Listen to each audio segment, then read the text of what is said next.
ponentes. Él es embajador director de la Escuela Diplomática, prestigiosa institución incardinada en el Ministerio de Asuntos Exteriores, en el que se desarrolla la trayectoria amplia profesional del embajador que está entre nosotros. En relación con su formación, yo quiero destacar que es licenciado en Derecho por la Universidad de Sevilla, ha sido alumno del Colegio de Europa de Brujas, ha sido alumno inevitablemente de la Escuela Diplomática Española y desde el año 1982 es diplomático de carrera con una hoja de servicios realmente extensa y completa, con interesantes destinos, misiones diplomáticas, tanto en el exterior de Europa, antes de incorporarse a la Escuela Diplomática, fue embajador de España en la Commonwealth de Australia y en el Reino de Suecia con anterioridad.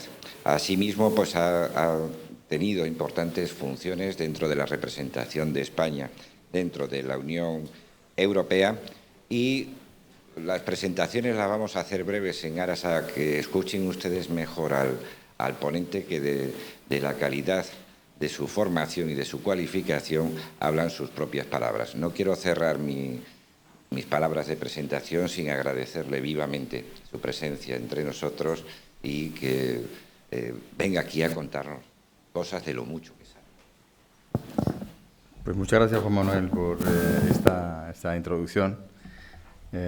Excelentísimo señor presidente de la Junta de Extremadura y del Patronato de la Fundación Academia Europea de Yuste, Guillermo Fernández Vara, excelentísima señora doña Isabel López, vicerrectora de la Universidad de Extremadura, señor alcalde, padre prior, señoras y señoras, alumnos, siempre es un placer volver a Extremadura, tierra y gente con la que me siento especialmente vinculado por haber pasado aquí los mejores años de mi juventud, a finales de los 60 y primeros de los 70, en los que a mi padre se le confió la tarea de poner en marcha primero la Facultad de Ciencias, como decano comisario, y luego la Universidad de Extremadura como rector. Por lo tanto, es una enorme satisfacción estar aquí otra vez. Y cuando digo volver, no me refiero a esos años ya lejanos, los años 60, 70, sino al pasado bien reciente, porque hace solo unos meses tuvimos la suerte de ser recibidos en Mérida por el presidente de la Junta, junto a los jóvenes diplomáticos recién ingresados de España y de Portugal, en la Semana de Convivencia organizado por primera vez por la Escuela Diplomática de España y por el Instituto Diplomático Portugués. Fue una memorable experiencia que demostró no solo lo parecidos que somos, españoles y portugueses, sino lo cercanos que estamos, en términos geográficos, naturalmente, pero también en afinidades y sensibilidades, por no mencionar la cantidad de intereses comunes que compartimos, como podemos comprobar día a día en el seno de la Unión Europea. Extremadura fue escenario perfecto para esa fraternal primera convivencia diplomática hispano-lusa. Vamos a repetirlo. Quisiera agradecer también a la Fundación Academia Europea de Yuste y a la Universidad de Extremadura, en concreto el profesor titular de Derecho Internacional Público y Relaciones Internacionales, Juan Manuel Rodríguez Barrigón, y también, por supuesto, a Rosa Balas, directora general de Acción Exterior de la Junta, por haberme invitado. Y es un auténtico placer desarrollar la primera ponencia sobre perspectivas, estrategias y desafíos de la Unión Europea. Espero estar a la altura. Pero antes de nada quisiera dejar bien claro que, a pesar de mi condición de embajador de España y diplomático en activo, se me ha invitado para que me exprese a título personal y en un plano meramente académico, en tanto que director de la Escuela Diplomática, en base a mi experiencia personal y profesional y mi vocación claramente europeísta, y en modo alguno comprometiendo a la posición del Ministerio de Asuntos Exteriores o del propio Gobierno de España. Hecha esta advertencia preliminar, que en mi profesión es importante, pues la prudencia y la disciplina son, como la carrera militar, atributos de cualquier diplomático, comenzaré diciendo que cuando me contactaron hace algunas semanas para hablar sobre los retos inminentes de Europa, tuve la tentación de ponerme a escribir enseguida. El tema es muy tentador, la verdad. Pero pronto caí en la cuenta de la sucesión de una serie de eventos como el referéndum del Brexit, las elecciones generales en España, el Consejo Europeo que se está celebrando en este momento, precisamente, o el comienzo de la discusión de la nueva estrategia global de la Unión Europea, que podrían dejar obsoletos mis planteamientos iniciales. Menos mal que me contuve, porque de haber preparado algo hubiera tenido que dar marcha atrás y rectificar la mayor parte. De manera que he empezado realmente a reflexionar y a escribir sobre todo esto solamente desde el último fin de semana, los últimos días, después de la cual me han pasado tantísimas cosas que es difícil hacer una sinopsis y mirar al futuro. Porque la salida del Reino Unido de la Unión Europea, como ya lo ha dicho el presidente, es un serio revés para la construcción europea en todos los sentidos. Y va a tener efectos perniciosos y duraderos en el proceso de integración. Aunque la peor parte, creo yo, se la va a llevar el propio Reino Unido.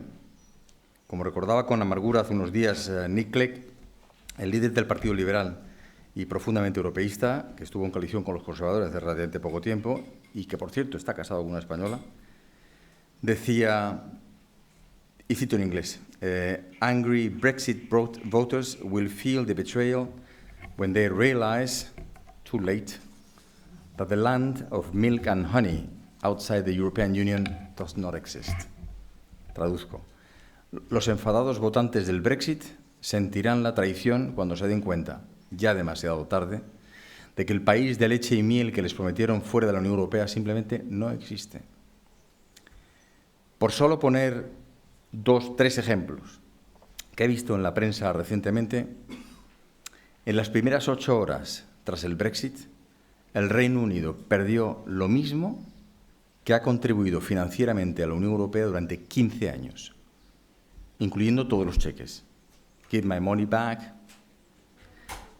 De seguir con la actual corrección de los mercados y la caída libre de la libra esterlina, Francia podría adelantar al Reino Unido en PNB en el curso de los próximos días.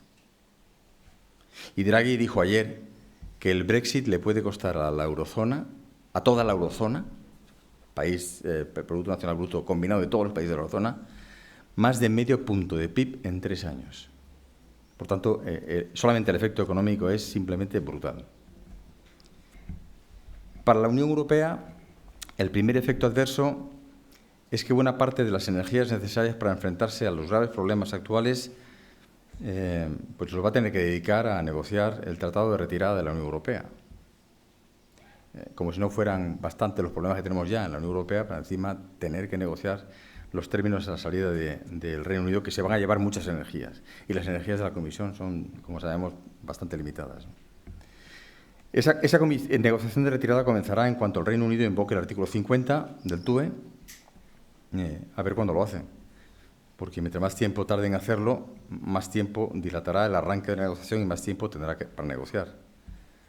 Y por eso le están diciendo desde la Unión Europea al Reino Unido que se dé prisa en invocarlo y que no habrá ningún tipo de negociación informal previo a esa invocación del artículo 50.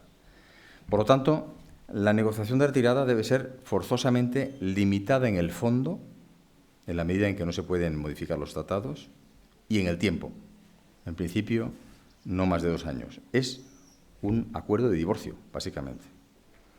Porque una cosa es negociar los términos de su retirada, el divorcio, lo que puede llevar esos 2 años de los que habla el TUE, y otra bien distinta es aprovechar la ocasión para tratar de negociar toda una alternativa completa a la membresía, pero desde fuera de la Unión Europea, lo que llevará seguramente muchos más años.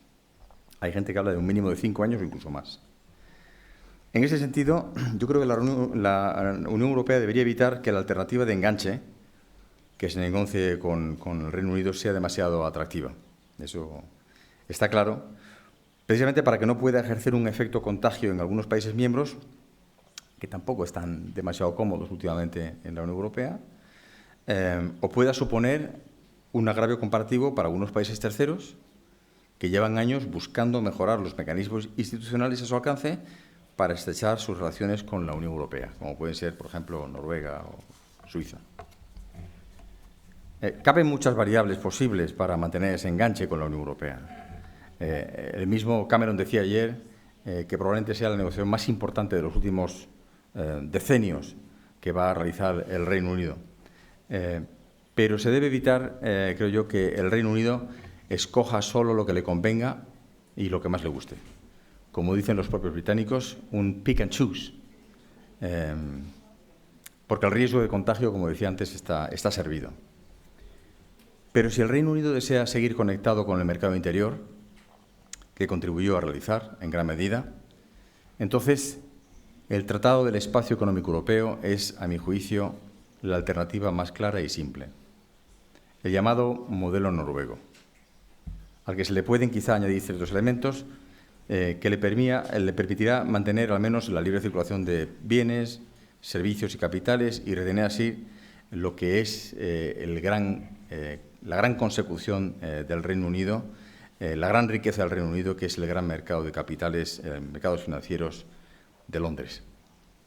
Evidentemente, es una solución peor que ser Estado miembro de pleno derecho, pero se trata de una fórmula conocida que lleva más de 20 años funcionando y, en mi modesta opinión, es preferible a embarcarse en una negociación bilateral sin referencias y con resultado incierto. En todo caso, seguir disfrutando de las ventajas del mercado interior sin ser Estado miembro, cualquiera que sea la fórmula que se escoja, el Espacio Económico Europeo o cualquier otra, deberá comportar, a mi modo de ver, 3 condiciones. Y esto es importante, yo creo, tenerlo en cuenta en este momento muy, muy inicial del estadio de ver cómo puede avanzar este ajuste entre el Reino Unido y la Unión Europea. En primer lugar, que el Reino Unido deberá seguir contribuyendo al presupuesto comunitario, a la cohesión económica y social. En segundo lugar, que el Reino Unido deberá aceptar la libre circulación de trabajadores sin derogaciones permanentes. Si la Unión Europea le da la libre circulación de capitales, bienes y servicios, el Reino Unido tendrá que tragarse la libre circulación de trabajadores y además sin derogaciones. Y en última instancia, el Reino Unido deberá garantizar la primacía del derecho comunitario, porque el mercado único todavía no está hecho, hay normas nuevas y bueno, pues yo creo que la Unión Europea le exigirá al Reino Unido que de una u otra forma incorpore esas normas nuevas para presionar el mercado interior en su propio ordenamiento jurídico interno. Pero al margen de cómo quede la relación del Reino Unido con la Unión Europea, que es un asunto muy importante sobre el que volveré luego, nos interesa sobre todo poder vislumbrar cuál será la senda de la Unión Europea, cuál va a ser su dinámica de integración sin el Reino Unido. Y aquí no hay que perder de vista que el Reino Unido ha sido artífice del impulso de importantes políticas, el mercado anterior al que me refería antes, por ejemplo, pero también ha sido responsable de pisar el freno en no pocas otras, como la Unión Económica y Monetaria, los asuntos de justicia interior, la libre circulación de personas, la política exterior y de seguridad común, la política común de seguridad y defensa. Cuando no ha podido impedir su avance a nivel europeo, los británicos han conseguido negociar arreglos especiales o incluso la posibilidad de desvincularse de ellos, los famosos opt-outs. Y me permito hacer un pequeño inciso con todos estos anglicismos, pick and choose, opt-out. Vamos a ver si la salida del Reino Unido va a afectar al uso del inglés en las instituciones comunitarias, porque tras la ampliación el inglés se ha llegado a convertir realmente en el idioma dominante. Ahora, con su salida, vamos a ver, yo creo que los franceses y los alemanes están muy contentos. En ese sentido, bueno, pues una oportunidad, un vacío que dejan y que pueden rellenar idiomas que hasta este momento estaban un poco, eran menos importantes, ¿no? Ahora que el Reino Unido se aparta voluntariamente del proceso de construcción europeo, quizás resulte más sencillo para la Unión Europea avanzar en todas esas áreas, bien todos juntos, los Estados miembros, o bien entre aquellos Estados miembros más dispuestos, con cooperaciones reforzadas, ya previstas en el Tratado, como fórmula para poder escapar precisamente de esos frenos británicos.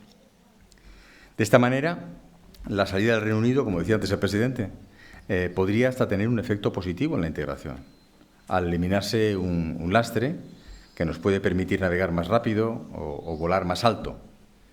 Este primer desafío inminente, la salida del Reino Unido de la Unión Europea, podría tener hasta un resultado positivo para la Constitución Europea si se sabe aprovechar bien la oportunidad. Esperemos que nuestros líderes sean lúcidos y realmente podamos sacar partido de este inminente reto. Pero para evitar sumirnos en el desconcierto o caer en la melancolía, además del reto inminente de tratar de cerrar lo antes posible el importante hueco que deja la realidad británica y salvaguardando naturalmente nuestros intereses y los de la construcción europea, vamos a ver, creo yo, iniciativas a cargo de los países de más peso de la Unión Europea en este momento que van a tender a una mayor integración, creo que también de forma inminente. Yo veo 3 posibles áreas de acción en las cuales la Unión Europea debería tener un mayor margen de maniobra para la integración en los próximos años si existe naturalmente la suficiente voluntad política. 1, el fortalecimiento de la Unión Económica y Monetaria. 2, el reforzamiento de las fronteras exteriores para salvaguardar la libre circulación de personas. Y 3, el avance en la política exterior y de seguridad común y en la defensa europea. En cuanto a la Unión Económica y Monetaria, su hoja de ruta de los próximos meses, hasta junio del año que viene, está perfectamente enmarcada y con todo detalle en el informe de los 5 presidentes. Yo les invito a que lean con detalle este informe, realizar la Unión Económica y Monetaria Europea, que está en Internet, en donde se dice fundamentalmente que es preciso tomar medidas concretas para avanzar en 3 frentes. 1, en la Unión Económica, procurando una mayor coordinación de las políticas económicas de los Estados miembros y prestando más atención a la competitividad, al empleo y a la política social, y evitando desequilibrios macroeconómicos con la aplicación de procedimientos más estrictos de vigilancia. 2, avanzar en la unión financiera, completando la unión bancaria, en lo que se está en este momento, y acelerando el advenimiento de la unión de mercado de capitales. Y 3, fortalecer la unión presupuestaria con el establecimiento de mecanismos europeos de evaluación pública e independiente de la manera en que los presupuestos nacionales y su ejecución se atienen a los objetivos y recomendaciones económicos establecidos en el marco de la gobernanza fiscal de la Unión Europea. Nos jugamos mucho en los próximos meses y años en el proceso de profundización de la Unión Económica Monetaria, que se está llevando a cabo en este momento en Europa. Es fundamental para prevenir crisis futuras. El crecimiento económico es aún débil en la eurozona y el Banco Central Europeo no puede hacerlo todo. Los Estados deben contribuir con la suficiente disciplina fiscal en el avance de la misma. Las reformas estructurales deben continuar. Hablar de disparar el gasto público, 90.000 millones, 60.000 millones, 30.000 millones, como hemos oído en la reciente campaña electoral por algunos partidos políticos, sin la garantía de conseguir ingresos suficientes, es remar a contracorriente y desconocer realmente la senda que nos hemos marcado los europeos colectivamente en esa ruta de los 5 presidentes, donde los gobiernos están compartiendo cada vez más soberanía fiscal. El objetivo debe ser una unión fiscal con un tesoro único y un ministerio de finanzas único en la zona euro lo antes posible. Si cada uno empieza a remar por su cuenta, esto va a ser imposible, de modo que hay que realmente estar muy focalizados para llegar a los objetivos marcados en la zona euro. El segundo tema es tratar de cerrar la crisis migratoria. Y este es un tema del que me imagino hablaréis bastante en los próximos días, que debe seguir siendo centro de atención de la Unión Europea y de sus Estados miembros y llevándose a la práctica y completar los instrumentos internos que se están poniendo ya en marcha desde mediados del año pasado para regularla, incluyendo el reparto de cuotas por países, aunque no les guste mucho a algunos, pero es un elemento absolutamente necesario para intentar solucionarlo. El fortalecimiento de las fronteras exteriores de la Unión Europea es una consecuencia lógica de la crisis y una necesidad para salvaguardar Schengen y la libre circulación de personas. A la vez que se están poniendo en marcha los mecanismos para controlar mejor las fronteras exteriores, ahora los aspectos externos deben ser también abordados de manera integral, como hizo con éxito España para controlar la llamada invasión de cayucos o de las pateras hace tan solo unos años. Por eso la cumbre de Valetta, con el establecimiento de un fondo financiero generoso para países de origen y tránsito de la inmigración, o el acuerdo con Turquía, también con una dotación financiera muy importante, son elementos necesarios, pero aún insuficientes para tratar de controlar la crisis, porque la solución de la misma no depende solo de nosotros, de los Estados miembros de la Unión Europea, sino también, muy importante, de la actitud de nuestros socios y de nuestros vecinos. Igual que como ocurrió en nuestro caso con Marruecos. Una política transversal como la esbozada en la comunicación de la Comisión el pasado 7 de junio, que contribuye simultáneamente al desarrollo de los países de origen de la inmigración y que beneficie también a los países de tránsito y de entrada, sin dejar de forma paralela de crear cauces generosos para favorecer la migración legal, es la mejor vía para el futuro. En tercer lugar, el tema de la seguridad. Es innegable que la salida del Reino Unido va a socavar el peso de la Unión Europea en el mundo, sobre todo en temas de política exterior y de seguridad común y en temas de, hasta cierto punto, en temas de defensa.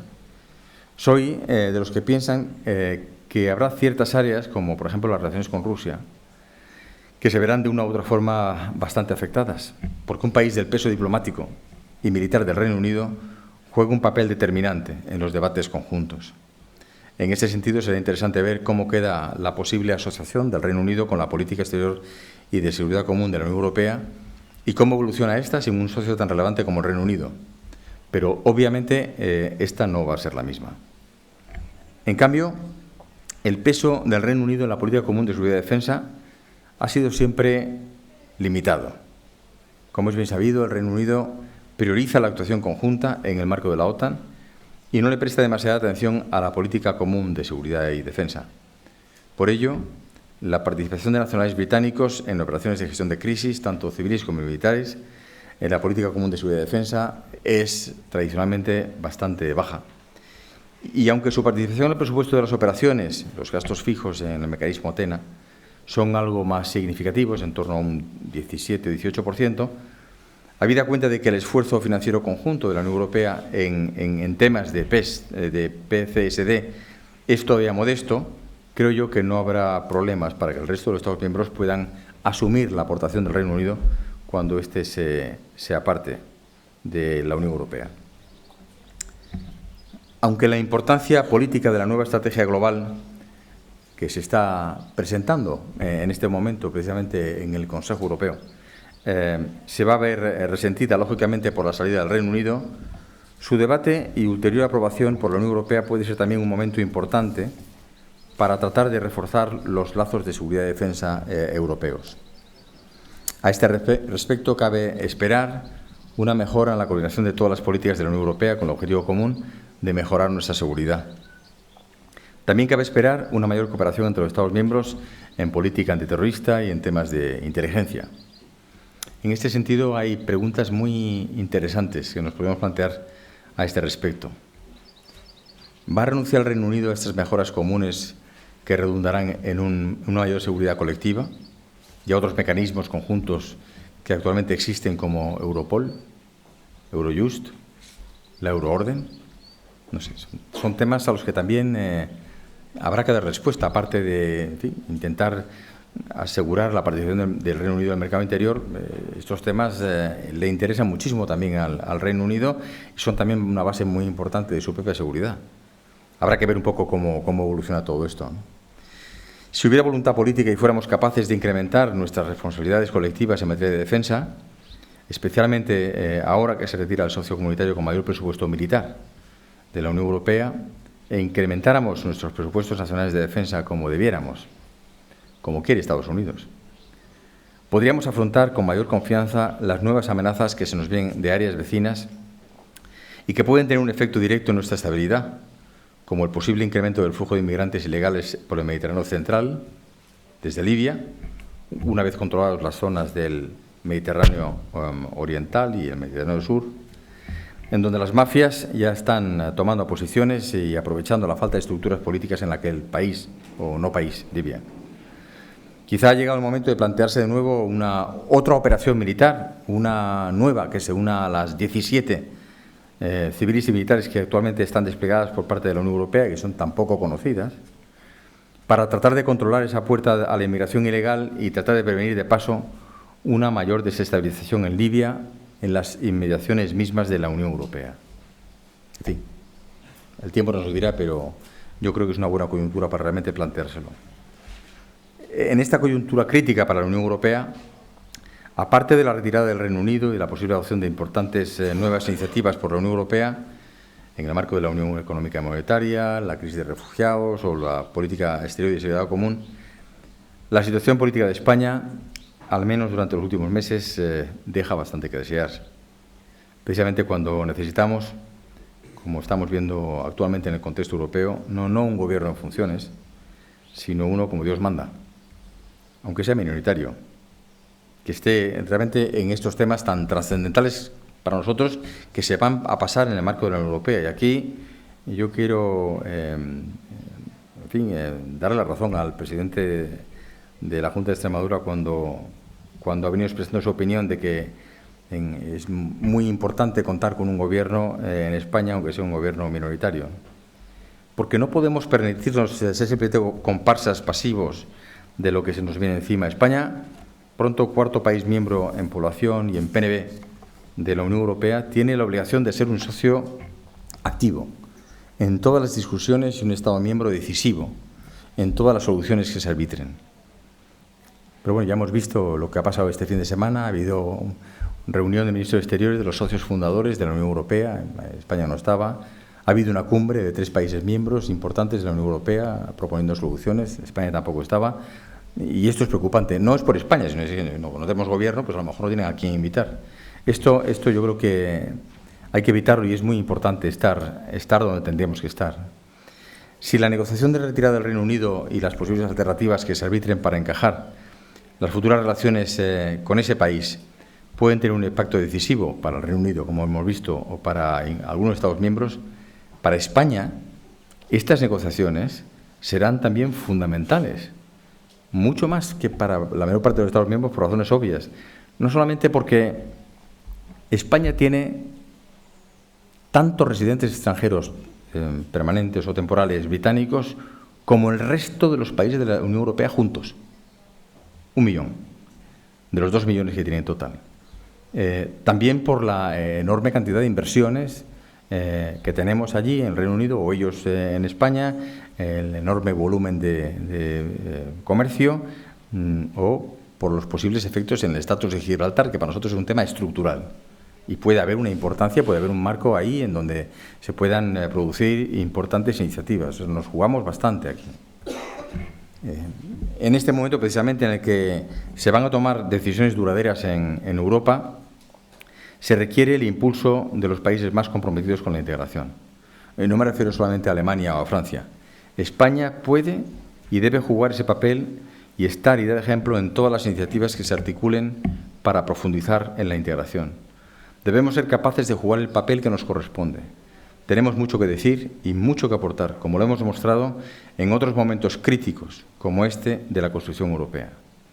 España tiene que estar muy presente e impulsar y apoyar decididamente todas las decisiones que se adopten tendentes a salvaguardar y profundizar en las conquistas políticas, económicas y sociales de Europa, que son las nuestras, y en las que se requieren para poder hacer frente a los retos inminentes de la Unión Europea, bien en el marco de la Unión Económica y Monetaria, en cuyo desarrollo nos jugamos nuestro bienestar económico y el de nuestros hijos, bien en la protección de las fronteras exteriores, a fin de garantizar la conquista de la libre circulación de personas en Europa, o en el desarrollo de la PESC y de la PCSD, que, fortalecidas con la nueva estrategia global, deben poder vehicular más eficazmente los valores de una Europa unida en el mundo, promover la paz y la prosperidad, en particular con los países vecinos, y garantizar nuestra estabilidad, seguridad y progreso. Muchas gracias.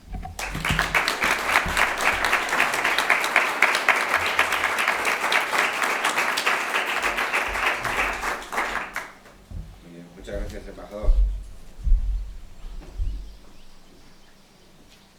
Cerramos.